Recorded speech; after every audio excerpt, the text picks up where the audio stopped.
নিগার সুলতানা জেথি বাংলাদেশ নারী ক্রিকেট দলের ক্যাপ্টেন। এখন নিগার সুলতানা জেথিকে বাংলাদেশ পুরুষ ক্রিকেট টিমের ক্যাপ্টেন করা উচিত শান্তকে বাদ দিয়া। কেন করা হোক? নিগার সুলতানা জেথি সে বাংলাদেশ নারী ক্রিকেট দলের ক্যাপ্টেন, আর এদিকে আছে আমাদের শান্ত যে বাংলাদেশ পুরুষ ক্রিকেট টিমের ক্যাপ্টেন। এখন নিগার সুলতানা জেথি এবং শান্তর ভিতরে যদি আপনি তাদের পারফরমেন্স বিবেচনা করেন তাহলে নিগার সুলতানা জেথি বাংলাদেশ পুরুষ ক্রিকেট টিমের ক্যাপ্টেন হওয়ার যোগ্য। কেন যোগ্য? নিগার সুলতানা জেথির অ্যাভারেজ হয়েছে যে 25, আমাদের শান্তর অ্যাভারেজ হয়েছে যে 24। নিগার সুলতানা জেথির স্ট্রাইক রেট হয়েছে যে 90, শান্তর হয়েছে যে 109।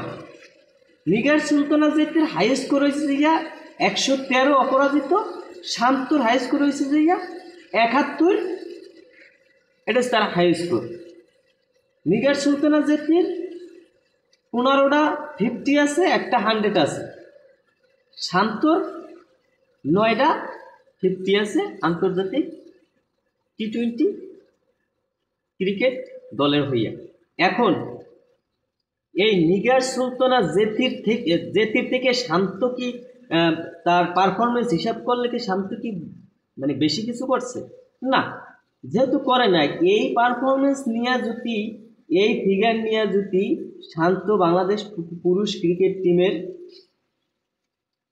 ক্যাপ্টেন হইতে পারে তাহলে এর থেকে ভালো পারফরমেন্স নিয়ে অবশ্যই নিগার সুলতানা জেথি বাংলাদেশ টিমের ক্যাপ্টেন হওয়ার যোগ্য। এই জায়গায় শান্ত কোনো যোগ্যতা রাখেই না, শান্তর কোনো যোগ্যতাই নেই ক্যাপ্টেন্সি করা।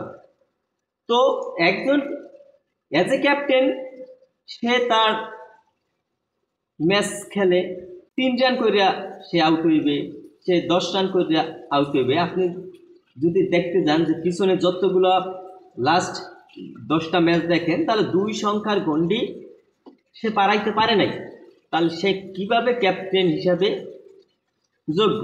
তো আমাদের সকলের দাবি শান্তরে ক্যাপ্টেন্সি থেকে সরাইয়া এই বাংলাদেশ নারী ক্রিকেট টিমের ক্যাপ্টেন নিগার সুলতানা জেথিকে বাংলাদেশ ক্রিকেট টিমের পুরুষ ক্রিকেট টিমের ক্যাপ্টেন করা হোক।